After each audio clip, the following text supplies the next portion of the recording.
तुमसर तहसील के सीता सावंगी गांव की केनरा बैंक चिखला शाखा से हुई 1,58,00,000 रुपए की बड़ी चोरी का पुलिस ने सिर्फ 12 घंटे में खुलासा कर दिया है। चौंकाने वाली बात यह है कि यह चोरी किसी बाहरी शातिर ने नहीं, बल्कि बैंक के ही असिस्टेंट ब्रांच मैनेजर ने की थी। 32 वर्षीय मयूर छबीलाल नेपाले केनरा बैंक का सहायक शाखा प्रबंधक बैंक के तिजोरी से 1,58,00,000 की कैश चोरी कर नागपुर भाग गया। प्रशिक्षण पर जाने का बहाना बनाकर वह नागपुर में अपने घर में छुपा बैठा था। पुलिस ने सीसीटीवी फुटेज, तकनीकी विश्लेषण और मोबाइल लोकेशन के आधार पर मात्र 12 घंटे में आरोपी को नागपुर से गिरफ्तार कर लिया। तफ्तीश में यह भी सामने आया कि चोरी उसने अकेले ही की और कई चौंकाने वाले खुलासे अब भी सामने आ रहे हैं। बैंक का ही अधिकारी करोड़ों की चोरी कर ले, यह अपने आप में एक गंभीर मामला है। पुलिस आरोपी से पूछताछ कर रही है और चोरी की गई रकम की बरामदगी पर भी काम जारी है।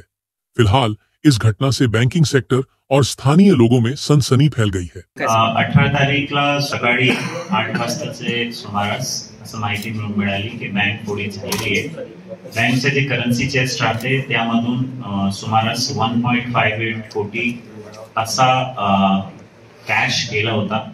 त्यावर भंडारा पोलीसची वेगवेगळी टीम तिथे पोहोचली, सिनियर ऑफिसर तिथे पोहोचले आणि 10 टीमनी वेगवेगळी डायरेक्शन मध्ये तपास केला, सीसीटीव्ही तपासणी केली आणि वेगवेगळे लोकांना विचारपूस केले आणि 2 ते 3 तास मध्ये तो गुन्हा उघडकीस आणला। तपासामध्ये असं निष्पन्न झाला की बँकचे जे असिस्टंट मॅनेजर आहे त्या मॅनेजर श्री नेपाळे त्यांनीही हा केलेला आहे। ते एकटा बँक मध्ये आला 18ची रात्री। त्यांच्याकडे सर्व प्रकारची की होती, त्या कीचा वापर करून त्यांनी मेन गेट ओपन केला आणि करन्सी चेस्ट ओपन केला आणि तिथून तो कॅश घेऊन नागपूरच्या दिशेमध्ये गेला। नागपूरमध्ये भंडारा पोलीसची टीमनी त्याला अरेस्ट केला। विचारपूस केल्यानंतर त्यांनी सर्व गोष्टीचा कन्फेशन केलेला आहे। आतापर्यंतची तपासमध्ये 1,07,00,000 चा मुद्देमाल जप्त केलेला आहे। इतर मुद्देमाल जप्तीची कारवाई चालू आहे आणि तपासामध्ये असिस्टंट मॅनेजरला अरेस्ट केलेले आहे। इतर कोण कोण लोक सामील आहेत याची पुढील तपास चालू आहे।